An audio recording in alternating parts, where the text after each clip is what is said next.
Hey guys, what is going on? Welcome back to Inflation Report for another episode. This is episode number 7 now. So we're doing really well getting these weekly episodes out to you guys, these weekly episodes of the Inflation Report. And it's so relevant, there's so much going on, and so I just feel that being able to do this on a weekly basis hopefully will be a good thing for you guys who are watching. And so then, today, what are we looking at today? Well, today we're going to look at what I call the inflation survival kits. The inflation survival kits. And what I'm thinking with this is, about once a month we're going to get some data, like we had last month. We had the CPI data came out, and we can look at that and review it together. But what I want to do in between that is I want to help people, and I want people to be able to say, well, given everything that's going on in the economy with inflation, how can I protect myself? How can I prepare myself and my family to make sure that we come away as unscathed as possible from what could be a very, very difficult time? So the survival kit, then, we're looking at how can we protect ourselves from inflation? What can we do? What steps can we take? And I think it's a good position to be in, friends. If you're watching this, then you're already one step ahead of the masses, of the many. Many people are very oblivious to things that go on in the world of economics and government policy, things like this. But it's very important that we do our best to be as up to date as we can be, and we can use the information that is there to help us and help us be one step ahead and to prevent us from falling into a disaster. So then, let's go then. So what are we looking at today? Well, it's going to be an interesting one today. Today, I don't know if you can see the clues as to what we might be looking at, but we're looking at the inflation survival kits, and we're looking at, in particular, protecting our savings. Now, maybe people save money, don't they, for different reasons. Maybe you're watching this today and you're saving up to buy a house. Maybe you're saving up to go on that holiday you've been wanting to go on. Maybe you're just saving up and you don't know what you're going to do with the money yet, but you just know that it's a prudent and good thing to do to have some savings tucked away for a rainy day. Maybe it's a retirement. You're saving for your retirement alongside other pensions and things like this. So if this is you, if you're in this bucket, then I believe this video is going to be interesting to you and informative. So what are we going to look at? Well, some clues here. We see some watches here, some watches. What's going on? Well, let's go on to the next slide and take a look then. So protecting our savings. Why is protection needed? Why is protection needed? Well, let's read what I've written here. I've said, in a high inflation environment, the purchasing power of your cash savings is reducing. Now think about that, friends. What did we look at in the last episode? What did we see? We saw that CPI in the UK was at 7% per annum. And we saw that CPI in the US had reached a new local high for these last 40 years, 8.5%. 8.5%. So what that is telling us is that if we just save cash in the bank, then that cash in the bank is losing purchasing power over time due to inflation. The goods and the services we want to buy are going up in price at a rate of about 8% per annum, depending on where you live. And so why is protection needed? Well, we need to we want to prevent our savings and our purchasing power from becoming eroded over time. And I'll tell you, friends, I believe that really, it would be a good thing if we lived in a society where people could just save their wages. They could just put money in the bank and save it, and they wouldn't have to worry about protecting it. They wouldn't have to worry about inflation and the devastating effects that inflation can have. But nonetheless, we find ourselves in the environment that we are in. There's nothing we can really do about it as individuals. We've just got to take the cards we've been dealt and play with them as effectively as we can. So we're going to look at protecting our savings. So what can I do? What can I do? Maybe I've got some savings. What can I do? Well, here we can read, we have seen CPI increase. However, it's not only consumer goods that go up in price. And then I say asset prices also fluctuate over time. So you might think to yourself, well, I've been to the shops, I've been to the supermarket, I've been to the petrol pump, I've paid my landlord rent, and I've seen how these costs are increasing, cost of these goods, cost of these services. But actually, consumer goods are not the only thing that are going up. Asset prices also fluctuate over time. So maybe you've looked at the property market recently. We've seen this year, especially since 2020, property prices increasing anywhere between 10 and even 20% in the UK, and perhaps even more than that in certain highly desirable areas. So we're seeing this fact that it's not just consumer goods that go up, but assets go up as well. Okay, so let's read this next quick paragraph then. It says that assets can go up as well as down in nominal terms, i.e. the pound value of an asset. Maybe we're talking about, what's an asset? Let's go there very quickly. Something like a house or real estate. Maybe you might think of stocks or bonds or cryptocurrencies, or just anything that is tangible that has value is an asset. An asset can be intangible as well, but we won't go there today. So assets can go up as well as down in nominal terms, i.e. the market price, right? How much are they traded for? How much does this house trade for? How much does this watch trade for? How much does this stock trade for? Yeah. And here an important point to note. This is an important point. Generally, the more risk taken on when buying an asset, so the riskier the instrument you buy, whether it's a stock or whether it's a home. Maybe you're buying a home and it's dilapidated and it needs a lot of love, and maybe there's some subsidence, but you don't know. You're going to have to find out. There's risk there. Maybe you're buying a company and that company is struggling. Maybe it's a little bit what we would call distressed. It has a lot of debt and maybe its forecasts do not look good. We would say that there would be risk involved in that investment. Now, the more risk taken on, the greater the reward will be or should be for owning that assets. It's all a game of probabilities, what we call risk and reward. If I as an investor take on more risk, I should be rewarded with more yield or more return on my investment. If I take on less risk, then I should get less rewards. So this is broadly, very high level, very quickly as well. What is an asset and how do markets work? We talk about risk, reward, etc. So then what can I do? Let's move on then. What can I do? There are many different assets that can be purchased to hedge against inflation. Now I say this, but I want to make very clear this is not financial advice. Okay, if you need financial advice, you need to go to a trained professional who's qualified, who can deal with your circumstances and advise you based on your own personal circumstances. Nothing I say in this video is to be taken as financial advice. There are many different assets that can be purchased to hedge against inflation. Now, just because I say that they can be purchased to hedge against inflation doesn't mean that they will necessarily work. Yeah, remember what we talked about back here. We said everything we buy has a degree of risk attached to it.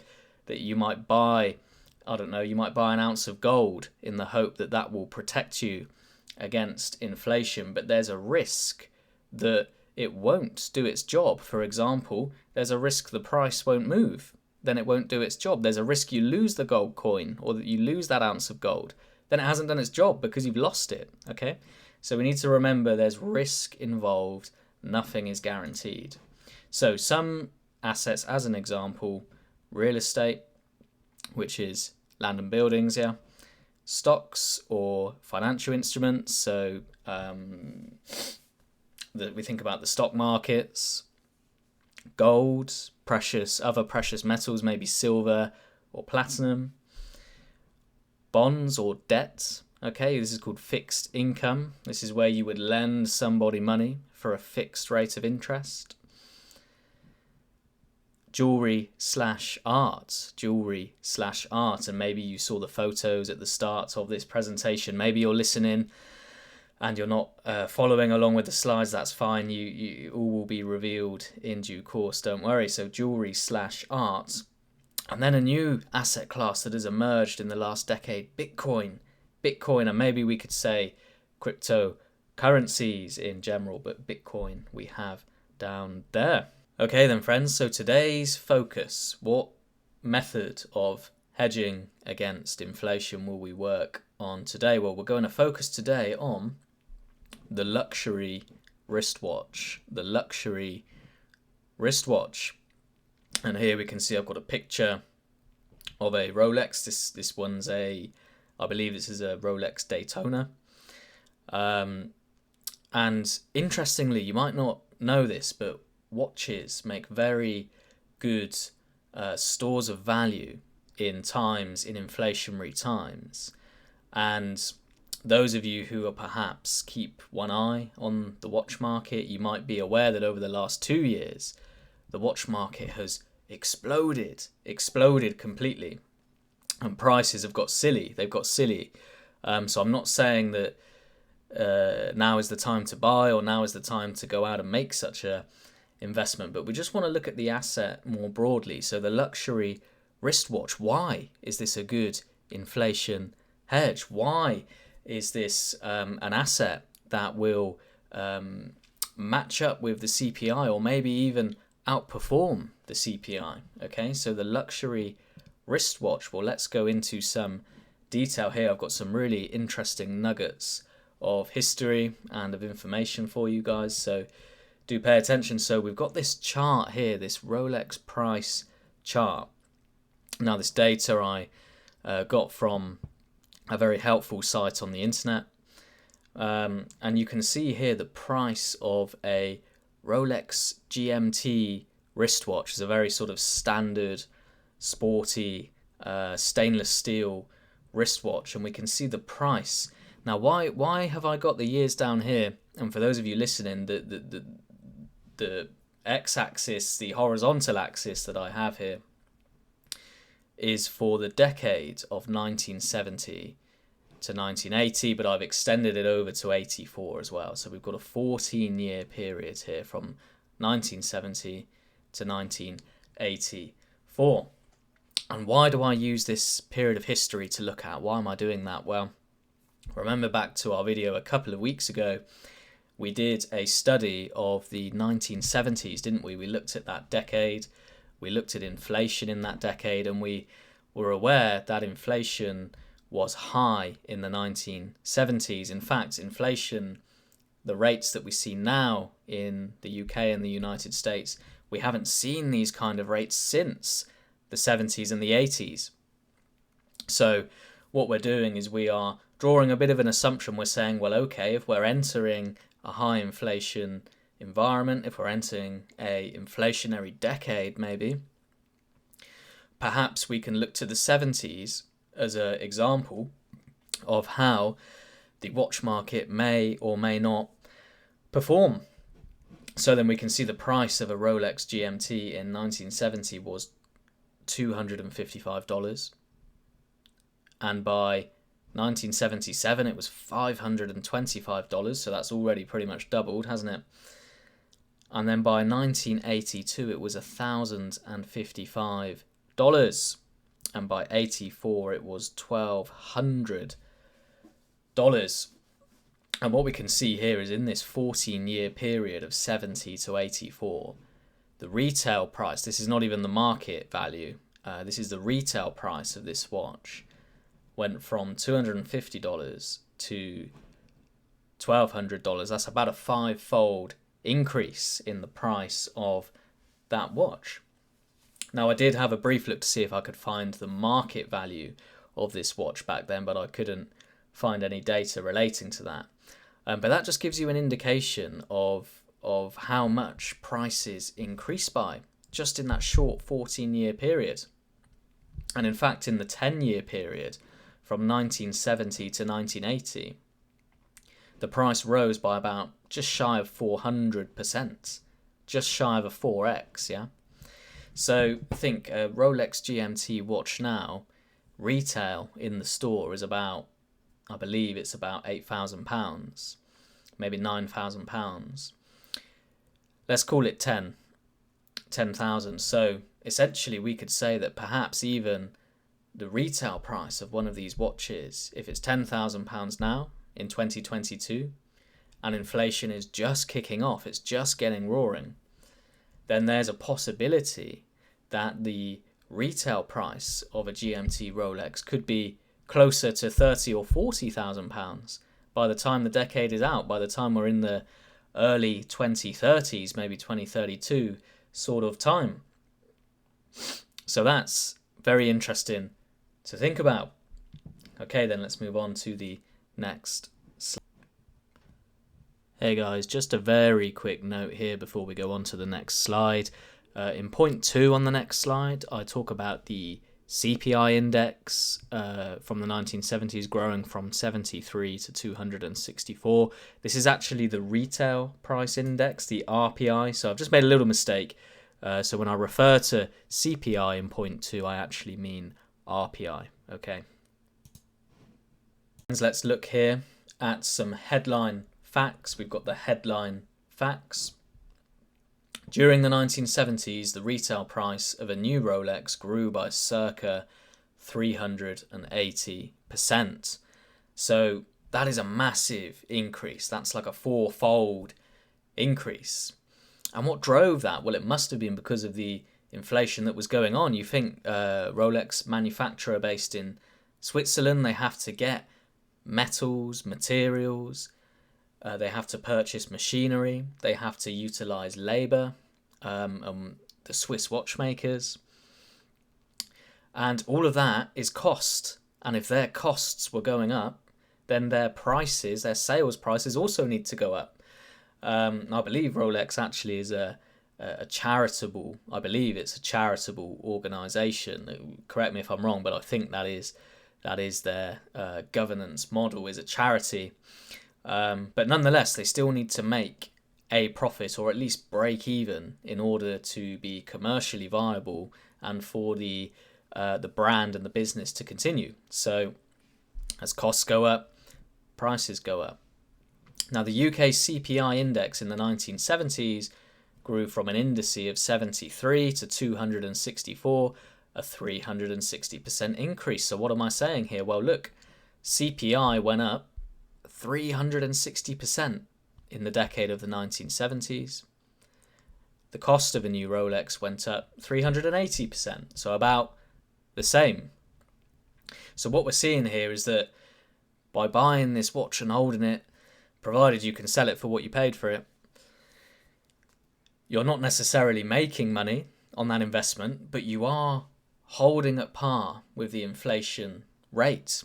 And there's a lot to be said for that, because if we say that CPI went up 360%, call it 400 for easy maths, the purchasing power of a pound decreased by 75% to 1/4 of what it was. In 1980, a pound was worth a quarter of what it was worth in 1970. And that is crazy to think about. It's a massive level of inflation. It's a huge decline in the purchasing power of that currency. And so then we can see then in conclusion, these first 2 points, we see that the Rolex is able to keep up with the CPI. It's something you can buy, you can hold, it will inflate with the CPI, theoretically. There's risk, it may not. And it will mean that your purchasing power is protected if you buy it, hold it, sell it when you need to. Okay. Now this third point, generally the floor is set at the retail price for a luxury. Generally the floor is set at the retail price for a luxury wristwatch. However, they can trade below retail for less hot models.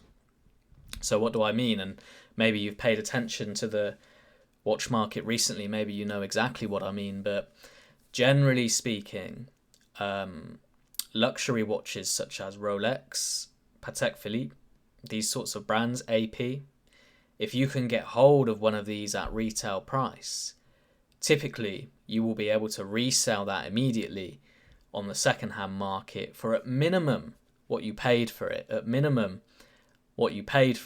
and in a lot of cases you will be able to sell that immediately on the pre-owned market for a large premium because the demand is so strong. And I know that some watches will trade for even 2 times, 3 times, even 4 times the list price because the demand is so strong for these watches.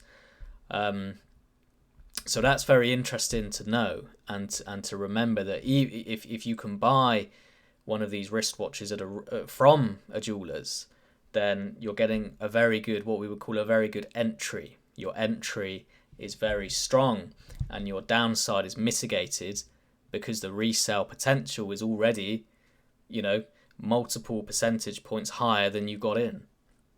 Now, if you're not able to get hold of one of these for retail, which is the case for most people, then you can of course buy one on the pre-owned market.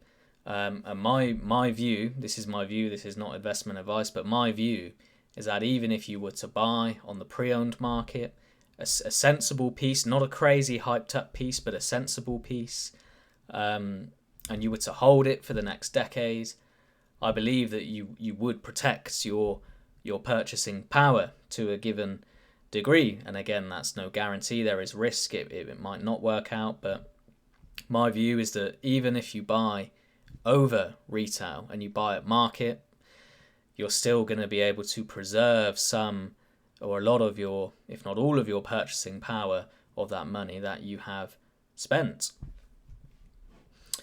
But be careful, however, they can trade below retail for less hot models. Well, I mean, like, for example, the Lady Rolex, there is not much demand for the Lady Rolex, and so normally you can walk in and buy one of these things, and they would not trade typically for a premium above the retail price.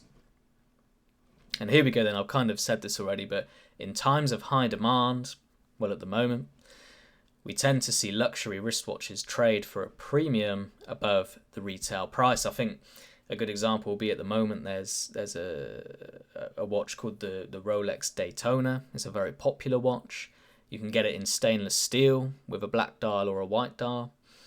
And I know that the white dial will trade, I think you buy it, I think the retail price is about 11.5 grand, but these pieces will trade on the pre-owned market for anywhere between 35,000 upwards, even 40,000, some even 45,000 I've seen online. So you can see the sort of spreads that are there. And there are other models too, that are very in high demand that will trade for this premium. So one thing I'll say here, this being said, do your own research. Research the market you want to get into before you get into it. Don't just dive into it blind and clueless. Research the market, do your homework. What can I get hold of realistically? What can I maybe purchase from a authorized retailer rather than go into the pre-owned market? You've got to think through all of these things for yourself and make your own decision about what is the right thing to do. But there we go. So that was some headline facts. We'll go on then to the next slide.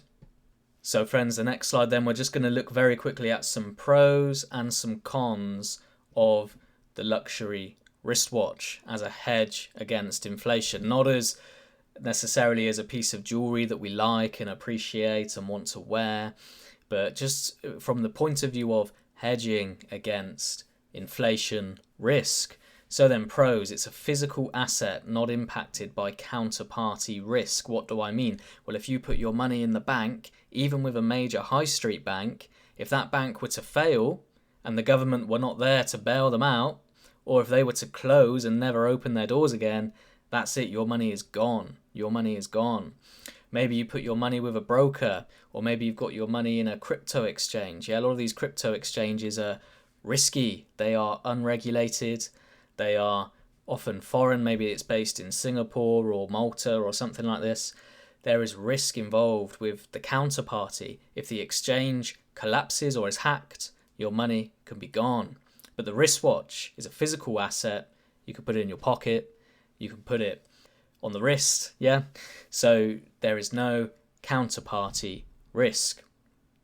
Now, another pro here, unlike precious metals, it cannot be paperized or rehypothecated. So what do I mean by this? Well, what I mean here is this phrase that you'll hear me say is called fractional reserve banking.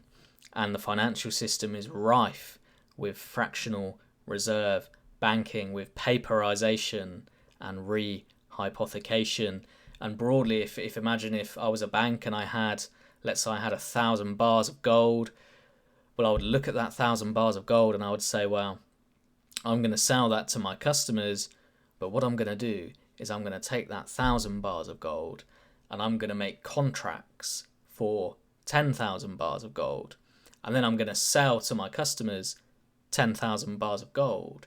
And I'm doing that on the basis that I believe that all of my customers will not come to me at once asking for physical delivery. So that is the basics of fractional reserve banking. You can create multiple versions of the same asset on the basis that the real life claim will not be made by everybody at the same time. Okay. Thirdly then, pro, the wristwatch is very movable. Example, you can travel cross-border wearing a timepiece with no issues. And what I say here, imagine if you lived in Ukraine and, you could have been in Kiev and the tension was building, and what if your life savings were, in a Ukrainian bank, or or if they were in some kind of real estate, in that country. Now, of course, if you're from Ukraine, you're going to have a property in Ukraine. Obviously, you're going to live there. But you get the point I'm trying to make is anybody there in Ukraine who maybe had a wristwatch and wanted to flee, all they've got to do is strap it to their wrist and off they go. And they're taking that value and they could flee and they could go. And even you can go to an airport, jump on a plane. Generally speaking, the watches are very able to be moved around. And then you can buy one in London, and you could go and sell it in Hong Kong. Or you could buy one in New York and go and sell it in Singapore. And it would still be worth the same amount. Okay, so it's very movable and very, very easy to take cross-border. Yeah. And finally, then we'll look at some cons. We've got to be fair in our evaluation. We've got to look at the pros and the cons.